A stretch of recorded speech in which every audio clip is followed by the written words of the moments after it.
ultimate gift. He even after all we've done, he still continues to give to us.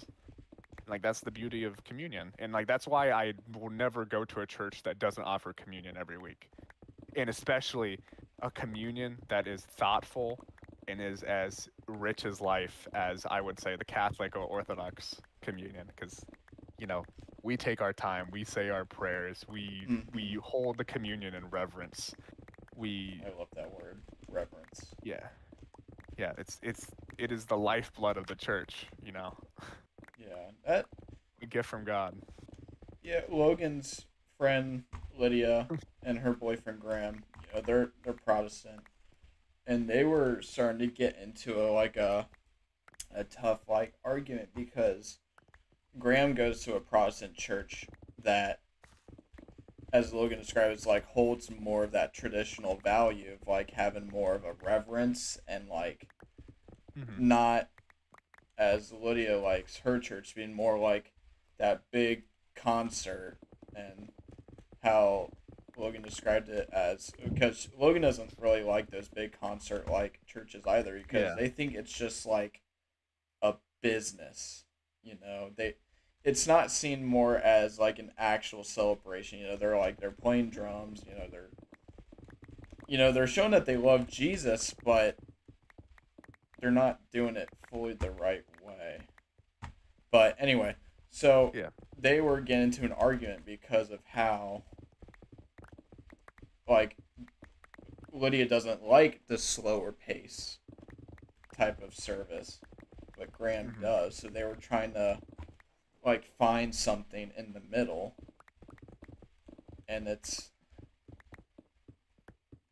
just you know I mean, Catholics and Orthodox, we can go to different, Orthodox churches and stuff, if we'd want to, but it's just crazy when people they go to church and they think that something about it it's it's not good enough, you know. Yeah. But It's just crazy. yeah. Well, also another thing that I really enjoy is I have an Orthodox church here in outside of Greensboro. I go there. Mm-hmm. But the beautiful thing is that if I go to the other side of the country, if I go to another country, Mm-hmm. if I go to Europe, I go to California, that Orthodox church, the only thing different really is going to be the language. Yep. Everything else, all the values, all the same Mm-hmm. procedures, everything is going to be the same.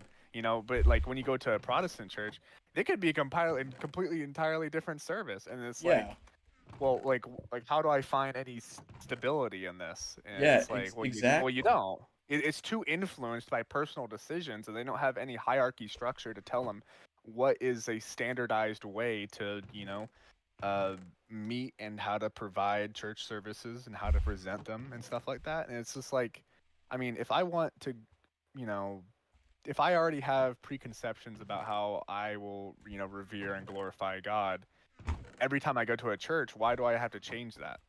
Yeah. You know? Yeah. That's a great point. It's a it's amazing, like you said, how you can go to any Catholic or Orthodox church around the world, and you'll be getting the exact same message each time. Like it Yeah. may be told Yeah. differently, but it's the main point that is Yeah. getting to you. Yeah. Same prayers, same communion. Mm-hmm. That's the gist of it. They might have a little bit more like different like traditions, but if Yeah. you go down to the roots, the pillars of what they're doing there, it's always going to be the same. And I think that's the beauty of it. I think that is the embodiment of Christ's church, is that it's universal. Yep. Only if people knew and wanted to. I mean, some people don't know because it's people who are new to wanting to be closer to God. They're not going to exactly know what they're looking for. So, you know, Yeah. being a Protestant is most likely what they're going to become, because they Protestants really put out about how much they love Jesus and stuff, which is Yeah, which yeah, is they're very great, vocal. which Yeah. is great. But it's just the fact that people don't know, like, to look for the truth, exactly, like the complete Yeah. truth, because The truth will never come to you. yeah, it's something that you have to Uh, go I deep mean, searching Christ will for. always come to you, but the Mm-hmm. truth of his church does not present itself in, it's not flashing lights, it's not like a stop sign that where you're going Yeah. to see it. It's 'cause, like, that's how I found the church, I was lost, and you know, I found it because I challenged myself to think more of it. It wasn't I didn't I didn't go to the first thing that I saw. I didn't do that. I wanted a true real experience. Um and that's what I found in the Orthodox Church. And but I think, yeah, like you said, Protestants love Christ. I think we have Mm-hmm. a lot to learn about how much they love Christ and stuff like that. But I mean, I feel like a lot of them fall into the trap that love is the only way we can express it. You know, Yeah. of of going out and challenging people to have like theological debates. And I mean, I think we're all a little bit judgmental Mm-hmm. to one another and stuff like that. And sometimes It's I see human. like, Yeah. yeah, like sometimes I see a Protestant, doing like a little like ask me anything thing, and I'm like, really? I mean, um, because I don't know, orthodoxy is very, very, I would say, small in the United States Mm-hmm. compared to like Catholicism and Protestantism. So Right. I mean, we barely get out to like advertise ourselves, like if at all. We don't advertise ourselves basically at all. We're all word of mouth of like, oh, I went to That's this church. that's exactly how. Yeah. Yeah, it's just like we don't post Instagram photos of like, oh my gosh, absolute crazy brunch. Service was Yeah. crazy. He did Yeah. a backflip while playing the guitar. Yeah. Yeah, no. Yeah.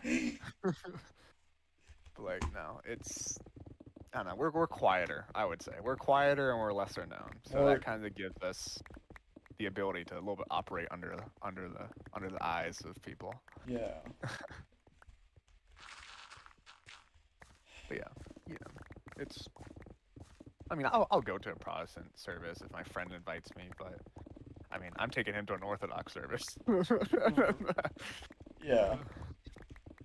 Yeah, I mean, like, I remember I was talking to this older woman at my church. She was Protestant before she converted to Orthodoxy, Uh-huh. and she talked about how there was at her older church that she went to. It was like a bigger church, Yep. and they didn't offer communion. Besides, they had a table in the back of the church, and it had little wafers and it had grape juice in the corner on the table, and you were supposed to take communion there by yourself. Yeah, see, that's someone just not even like, and how they only see it as a symbol and not like a literal meaning of it, Yeah, like Jesus Christ saying this is my body and this is my blood. Yeah, they see but that, but they're like, yeah, but he doesn't mean you're actually drinking his blood. Like, no, no, because that would be gross, right? Yeah, you're not actually drinking his blood, which yeah, you're not, but it's him giving himself for you. yeah, And like doing it by yourself and not having like, you know, I know they just call them pastors, but like, you know how like a priest, I assume Orthodox yeah. priests, Well, like, pastors, they consecrate the body and blood into his body and blood, right? yeah, of course. Yeah. With Yeah, our this, priests do that. just to hear that it's like it's just sitting in a back corner and Yeah,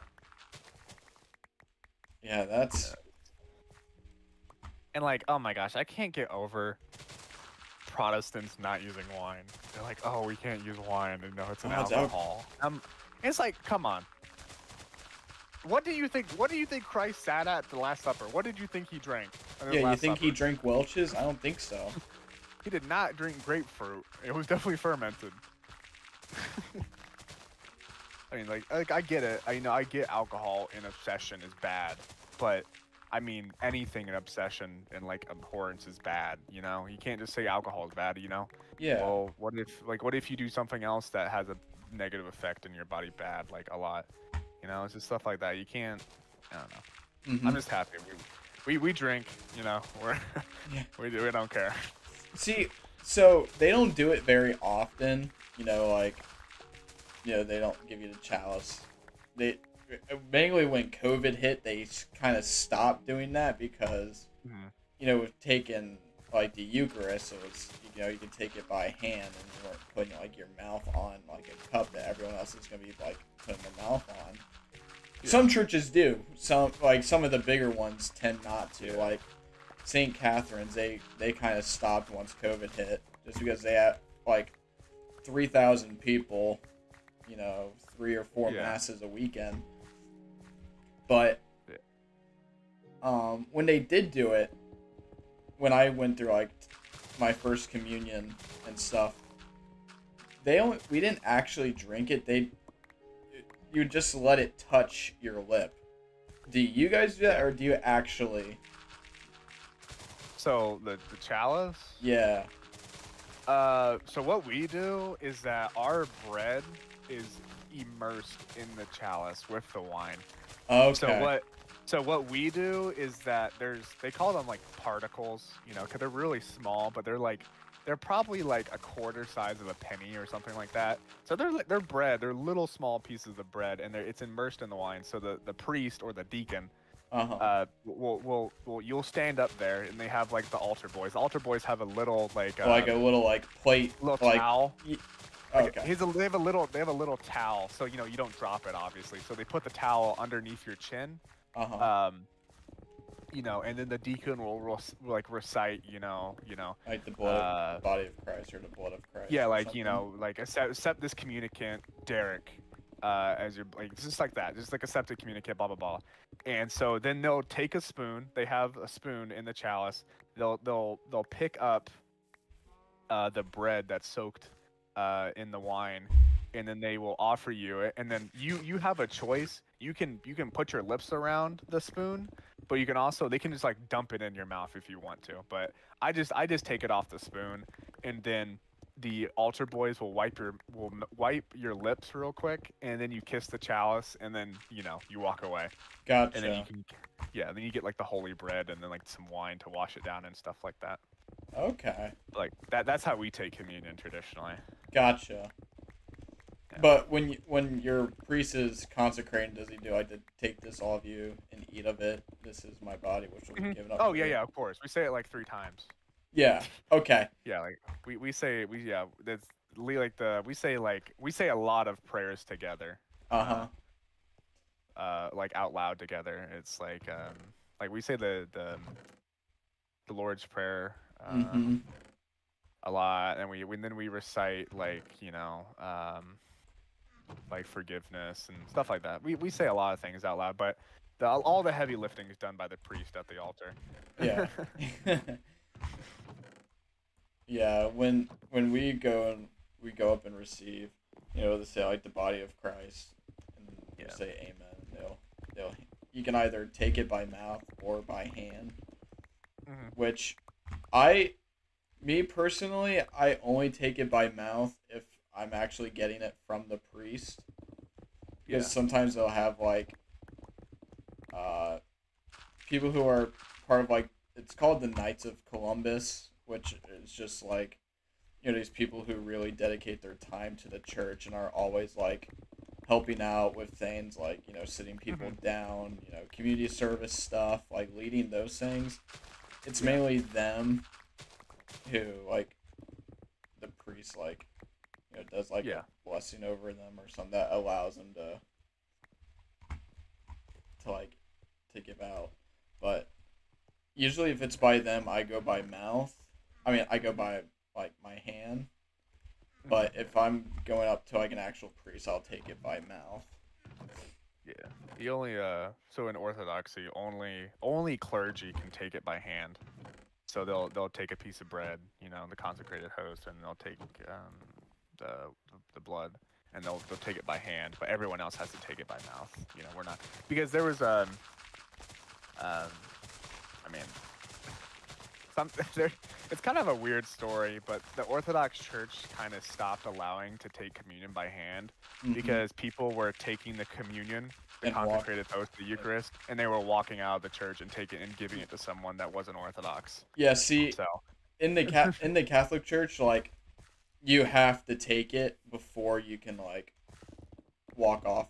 Like yeah, you can't, or else like someone will follow you and be like, "Hey, like you need to take it," because there's been times where people have done that, and yeah, like altar boy will say something, and then like they'll stop and be like, "Hey, like you got to take that. You can't walk off with yeah. it." You can't leave. Yeah, the communion's only for people within the church.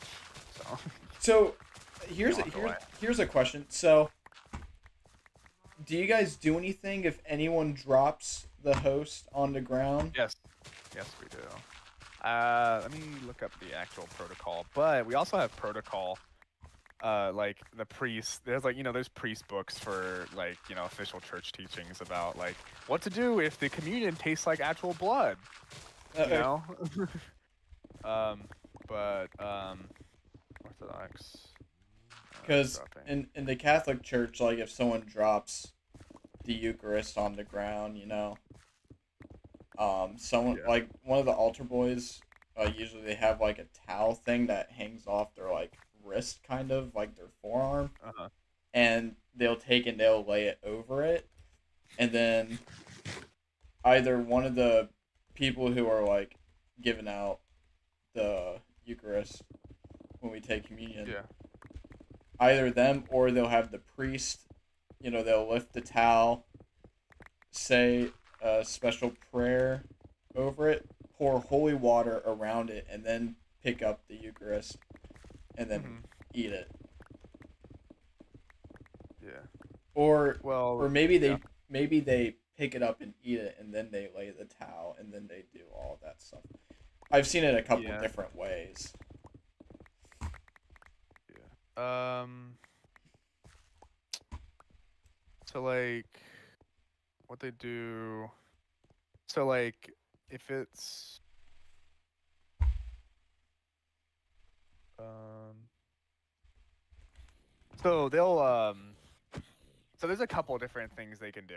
If you drop it and and it's deemed appropriate that it's still able to be eaten, the priest will eat it, not to waste it. But if it's not able to be like picked up and eaten, they will sometimes they'll cut the carpet out and burn it. Or like Oh. wherever it lands on, they'll take a part that the blood is in and they'll burn it, or they'll take the remainder of it and they'll set it aside and then they'll wash it, um, and like wash it in like holy baptismal water, and Okay. it's in this.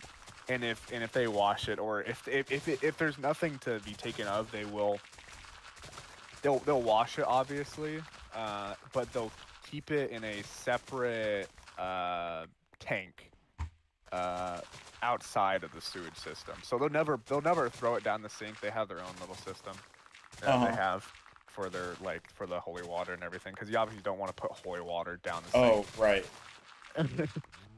Yeah. So. Uh, but yeah, it depends on um what the priest like dictates to be the most appropriate response. Um,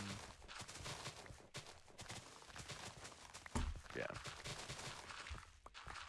Something that I think is kind of sad is when, you got people who are coming to visit, like the Catholic Church and stuff, because maybe that whatever family they're staying with goes there, or they're just, Christians. Anything going to any church is fine. And Yeah. they go up and take the Eucharist when they're like not supposed to. Yeah. And they have like no reverence or anything behind it. Yeah. Or one time I was sitting there and some kid, maybe like 13, 14 years old, Uh he huh. he went up to take communion, and I guess he closed his mouth too early, so only part of his mouth like caught the Eucharist. Instead of just like getting it in his mouth, he just spit it out on like the little altar boy's like plate thing, and then just like walked off. And I was just like, Hmm. it's like, oh, that is so sad. But Yeah. if you're not like actually like Catholic, you're not supposed to take the Eucharist. Yeah.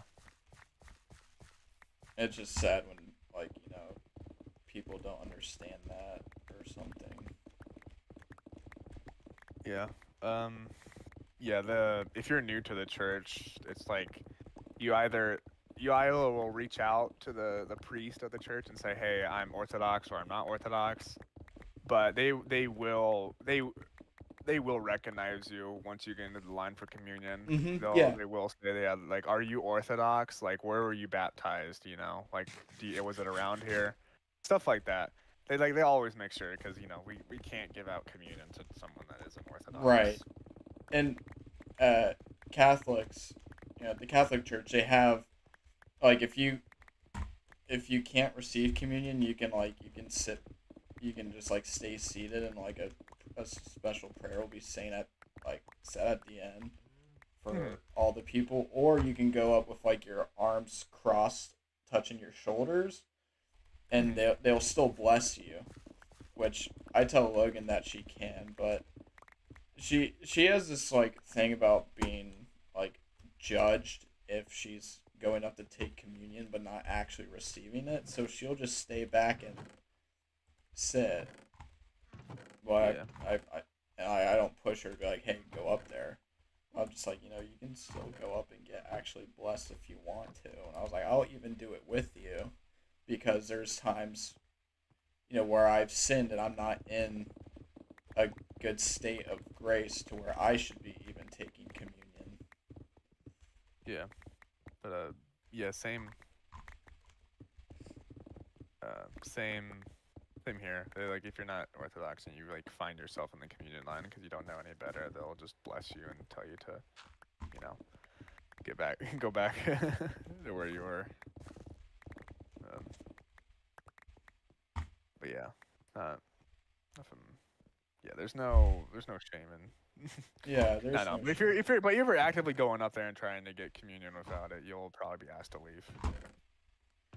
And I don't know if it was like something like just because of the church she goes to, which like she has a nice church, but I don't know if people are just like really judgmental there or something to where it's like caused this ingrained thing where she's so worried about getting judged. And it's like no one is gonna judge you for going to church, you know? Yeah. I've tried telling her that. She's like, I know, I don't want people to be like, oh, what's this person doing here because I don't know what I'm doing all the time. It's like that's not people don't look at you like that. No, people are more likely to help you Yeah, if that's you what know. that's what I've I told her. mean, It's like like, yeah, when I first went to my first Orthodox church, it was just it was like so much help. Everyone was there to like if you ask a question at my church, you will always get someone that'll mm-hmm, tell you what you need to do and stuff like that. yeah, Um, yeah, we it's no um, yeah, no judgment here. there's no, and I've told her I'm like I'm pretty sure most Catholics will want you to be coming to the Catholic Church than any other church. So why would they want to shoo you away just because you don't fully understand what you're doing? Which that's changed now. She knows like how mass goes and everything just because she goes. But she says sometimes she goes up there and like does the arm cross, but she doesn't do it all the time. So I think she's gotten better with it. But Yeah, but we cross our arms when we receive communion, oh, you right do over left. Yeah. with like if you go up there take communion, you fold your hands and you walk up. Yeah, we put our left hand on our right shoulder, and then our right hand on top of our left hand on our left shoulder. Okay. So how you receive communion is what? Okay. Gotcha. Yeah. Oh crap. I just been kind of clearing out the land for like the tilted Gotcha. area. I've cleared out like every mountain around, so we can actually continue the building if we want to. That's really nice. But I'm gonna have to head out and go hang out with Dana. We're gonna go build some Lego sets together since we're just that cool. Sweet. Yeah, That's but cool, I man. will catch you later. I'll be on later tonight, depending how late you're on. Okay, yeah, I will too. Thanks for the talk. Yeah. That I love Yeah, getting to no talk problem. with you with stuff like this. Yeah, of course. I mean, I'm still kind of new. I've only been practicing Orthodoxy for like 3 years, so I'm still a little bit new. Um, but yeah, of course, I love sharing what I believe Yeah. in. We share a lot of things, so it's not difficult. It's not like we're bumping heads about theology or anything like that. So, Right. Right. Yeah. but I'll catch you later. Hopefully, see you tonight. Yeah, You be of safe. course. Enjoy your time with Dana. Of course, I'll try to. All right, bye bye. See ya.